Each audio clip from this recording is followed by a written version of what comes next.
আসসালামু আলাইকুম। আজকে আমি আপনাদের সাথে কিছু ঘটনা শেয়ার করব। ঘটনাগুলো বাস্তব। বাস্তব বলতে কি, যেমন আমরা সকলেই জানি জন্ম, মৃত্যু, বিয়ে এগুলো আল্লাহর হাতে, অর্থাৎ আল্লাহ যেখানে যেভাবে লিখে রেখেছেন সেভাবেই হবে। যার যেখানে লিখে রেখেছেন সেখানেই হবে। হয়তোবা কিছু মানুষ বলে যে আমি না, আজকে আমি না থাকলে ও মরে যেত, আজকে এখানে না গেলে সে বেঁচে যেত, আজকে আমি না থাকলে অমুকের বিয়ে হতো না। এই ধরনের এক্সাম্পলগুলো দিব যারা মানুষকে এই ধরনের কথা বলেন।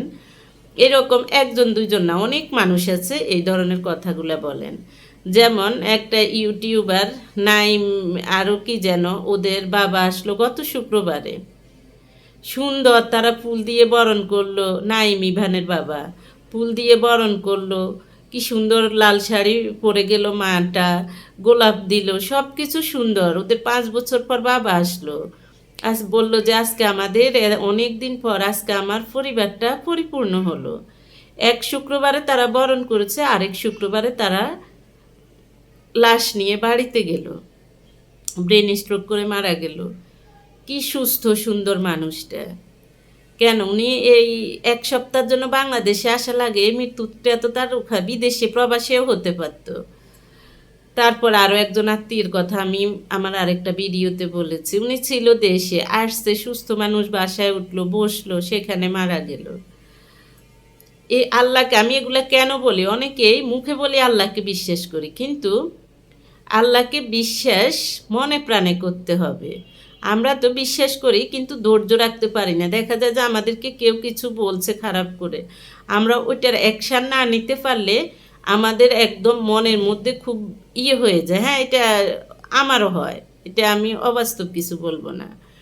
এবার বলবো, দেখা যায় যে অনেকের বিয়েটা, হ্যাঁ, দেখা যায় যে এক এলাকার মেয়ে আর অনেক দূরের ছেলে, বা অনেক দূরের মেয়ে অনেক আরেক এলাকার ছেলে, এভাবে হয় কিভাবে? আল্লাহ লিখে রেখেছেন কোনো না কোনোভাবে তাদের দেখা হবে, দেখা হবে, বিয়ে হবে। যেমন আমি আগে আমার কথা বলি।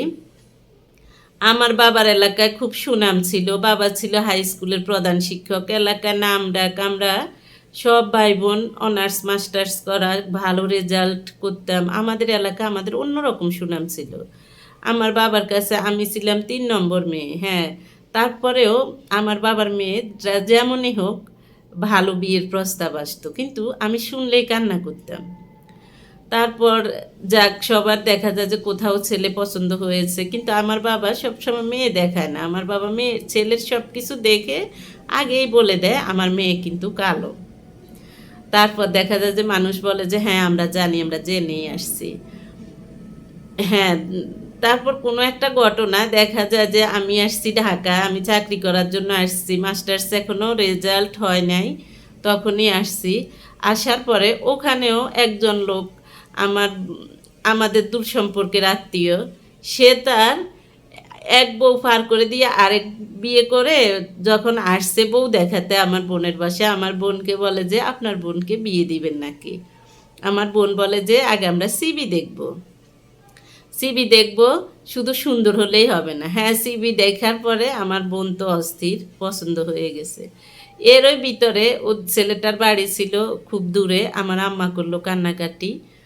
তারপরে এর ফাঁকে ওই যে বউটা দেখা যায় যে আরেকটা প্রস্তাব দিয়ে দিল। হ্যাঁ, আমার মামা একটা আছে, এভাবে এভাবে ইঞ্জিনিয়ারিং পড়েছে। তারপর শোনার পরে আমার বোনটা, এদের কিছুটা দুর্বলতা ছিল, এজন্য আমার বোনের অতটা পছন্দ হয়নি। কিন্তু আমি বলি যে আমি এবং আমার ভাইয়া বললাম যে থাক, সবার তো সব কিছু থাকে না, আমারও তো সব দিক নেই, সব দিক নিয়ে আমি এখানে রাজি হয়ে গেলাম। কিন্তু অথচ অন্যান্য জায়গায় সুন্দর সুন্দর ছেলেরা আসছে, বা দেখা যায় যে ফ্যামিলিও খারাপ না, তারপরেও আমি বিয়ের কথা শুনলে কান্নাকাটি করতাম। এটা হলো আসলে আল্লাহ যার যেখানে লিখে রাখে সেখানেই হয়। কিন্তু আমি নিজেও কল্পনা করি মাঝে মাঝে এরকম। হ্যাঁ, এরকম আসলে কিন্তু এগুলো অবাস্তব না, কল্পনা করলে তখন আমি নিজেও আল্লাহর প্রতি আমার বিশ্বাসটা আরও বেড়ে যায়। তারপর আমার ভাইকে বিয়ে করালাম অনেক দূরে। আমার ভাই ফেসবুক দেখতেছে, সেখানে আমি দেখলাম না মেয়েটাকে তো ভালো লাগতেছে, কত দূর, কোনো আত্মীয়তার সম্পর্ক নেই। হ্যাঁ, তারপর বিয়েটা তো হলো। ভালোই দিন কাটতেছে। এরকম আরো অনেক ঘটনা আছে। তাই যারা দেখা যায় যে একটা মেয়েকে, হ্যাঁ, আমি না থাকলে তো বিয়ে হইতো না।